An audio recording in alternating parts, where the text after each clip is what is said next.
Hello friends, स्वागत है आपका अपने यूट्यूब चैनल द मेडिकल अड्डा में। लास्ट वीडियो में आपने जाना मास्क कितने प्रकार के होते हैं, कौन से मास्क की कितनी प्रतिशत प्रोटेक्शन होती है, मास्क कैसे पहनते हैं और कैसे उतारते हैं। आज की वीडियो में मैं आपको बताने वाला हूँ मास्क से रिलेटेड कुछ मिथ्स जो कि पब्लिक में फैले हुए हैं। तो बिना किसी देरी के वीडियो शुरू करते हैं।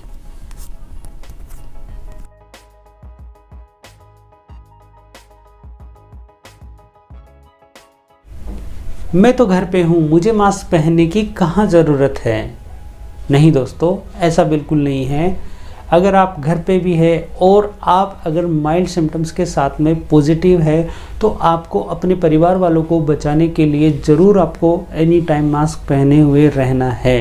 मुझे तो कोरोना वायरस हो चुका है, अब मुझे मास्क पहनने की क्या ज़रूरत है। दोस्तों, बहुत से ऐसे केसेस देखे गए हैं जिसमें पर्सन पहले से कोरोना पॉजिटिव हो चुका है, लेकिन अगर उसमें अच्छे से सिम्टम्स नहीं आए, उसमें एंटीबॉडी डेवलप नहीं हुई है तो वो कोरोना वायरस से फिर से संक्रमित हो सकता है।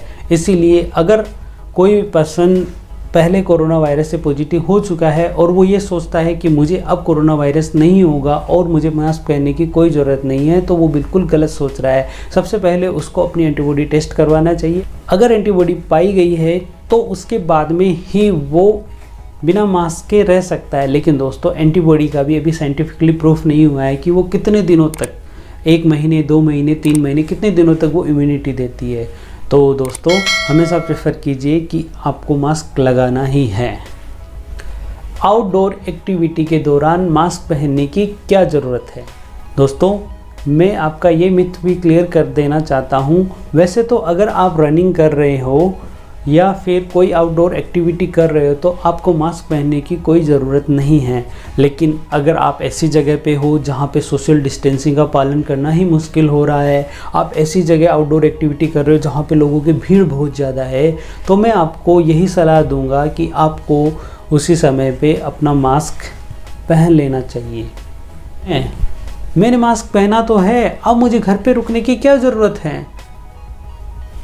दोस्तों, मास्क एक टूल है जो कि कोरोना वायरस से बचाता है, लेकिन ये आपको 100% गारंटी नहीं देता है कि आपको कोरोना होगा ही नहीं। इसीलिए अगर आपने मास्क पहना है तो भी घर पे ही रहिए जब तक कि कोई बहुत ही अर्जेंट काम ना हो। मैं तो कहता हूँ स्टे होम, स्टे सेफ। ये मैटर नहीं करता है कि आपने मास्क पहना है, मैटर ये करता है कि आपने मास्क कैसे पहना है। जी हाँ दोस्तों, पिछले वीडियो में मैंने आपको बताया था मास्क पहनने का एक सही तरीका होता है। सही क्रम से मास्क को पहनो, उसके बाद में प्रॉपर्ली उसको डिस्कार्ड कर दो। ये ज़रूरी नहीं है आपने मास्क पहना। बहुत सारे लोग मास्क पहने हुए रखते हैं और ऐसे नीचे करके बात करते हैं, तो ऐसे वाली चीज़ें नहीं करनी। ये तो कपड़े का फेस मास्क है, ये मेरी क्या बचाव करेगा, मुझे तो N95 मास्क चाहिए। नहीं दोस्तों, ऐसा बिल्कुल नहीं है। कपड़े का मास्क भी आपकी बहुत अच्छे से प्रोटेक्शन कर सकता है। अगर आप 2 पर्सन आपस में 6 फीट की डिस्टेंस में बात कर रहे हैं और दोनों ने कपड़े का मास्क भी लगा रखा है, तो जो भी लार्ज ड्रॉपलेट्स होते हैं, स्प्लैशेस होते हैं, मुंह से निकलने वाले वायरसेस के पार्टिकल्स होते हैं, उनको कहीं ना कहीं बहुत हद तक ये कपड़े का मास्क भी रोक सकता है। दोस्तों, कपड़े के मास्क बहुत अच्छे होते हैं। जनरल पब्लिक के लिए N95 मास्क नहीं बनाए गए हैं। N95 मास्क स्पेशली डिज़ाइन किए गए हैं हॉस्पिटल कर्मचारियों के लिए। जो कर्मचारी कोरोना वायरस से संक्रमित मरीजों के लिए या फिर कोई भी एयरबोर्न डिजीजेस से बचने के लिए कार्य करते हैं, उन सभी के लिए N95 मास्क डिज़ाइन किए गए हैं। जनरल पब्लिक में ये मिथ फैला हुआ है कि मुझे तो N95 ही मास्क चाहिए, पैसे ज़्यादा लग जाए लेकिन मेरी सुरक्षा बहुत ज़्यादा है। नहीं दोस्तों, ऐसा बिल्कुल नहीं है। आप लोग कपड़े के मास्क को भी अच्छे से यूज कर सकते हैं और अपने आप को बचा सकते हैं। Mask can cause carbon dioxide retentions. नहीं दोस्तों, ऐसा बिल्कुल नहीं है। अगर आपने मास्क अच्छे से प्रॉपर्ली पहना है और मास्क के अंदर की साइड में अच्छे से स्पेस है तो आप बिल्कुल मास्क को पहन सकते हैं। इससे कोई कार्बन डाइऑक्साइड रिटेंशन नहीं होता है। हाँ, अगर आपको कोई ब्रीथिंग डिफ़िकल्टी है या फिर 3 साल से छोटे बच्चे हैं तो उनके लिए मास्क रिकमेंडेड नहीं है। नहीं दोस्तों, आपको ऐसा भी नहीं करना है। जब कभी आप बात कर रहे हैं तो बहुत से लोगों की आदत है मास्क में नीचे की तरफ कर देते हैं या फिर या फिर मास्क को ऐसे नोज के नीचे से करके बात करते हैं तो जो ये स्पेस बच गया है इसी से ही वायरस आपकी बॉडी के अंदर में इंटर कर सकता है। या बहुत सारे लोग ऐसे भी होते हैं, मास्क को यहाँ से पकड़ते हैं, उन्हें लगता है अब तो कोई दिक्कत नहीं है तो मास्क को नीचे कर लेते हैं। दोस्तों, मास्क किसी को शो करने के लिए नहीं है, ये आपकी प्रोटेक्शन के लिए है।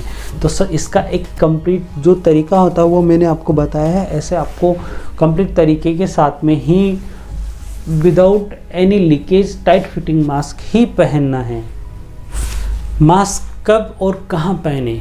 दोस्तों, WHO और CDC की गाइडलाइन के अनुसार बहुत से एसिम्प्टोमेटिक पेशेंट्स हमारे बीच में घूम रहे हैं और वो अननोइंगली वायरस का स्प्रेड कर रहे हैं। इसीलिए मैं तो ये कहता हूँ, मास्क जब भी आप बाहर हो, घर से बाहर हो तो 100% मास्क लगा के ही रखिए। और अगर आप घर में भी हो और आपको लगता है कि मैं इन्फेक्टेड हूँ या मेरी तबीयत सही नहीं है तो अपने परिवार वालों को बचाने के लिए ज़रूर मास्क पहन के ही रखें।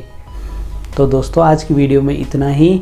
उम्मीद है आपको वीडियो पसंद आई होगी। मास्क से रिलेटेड बहुत से मिथ्स आपके ब्रेक हुए होंगे और आगे से आप मास्क पहनने के सही तरीका, सही टाइम कैसे पहनेंगे वो ज़रूर उपयोग में लाएंगे। तो अगर वीडियो पसंद आई है तो वीडियो को लाइक कीजिए। अगर आपका कोई सुझाव है तो वीडियो के कमेंट बॉक्स में जाइए और कमेंट कीजिए, और साथ ही साथ मेरे चैनल को सब्सक्राइब कीजिए। द मेडिकल अड्डा पे आपको ऐसे ही इन्फॉर्मेटिव वीडियोस मिलते रहेंगे। Thank you.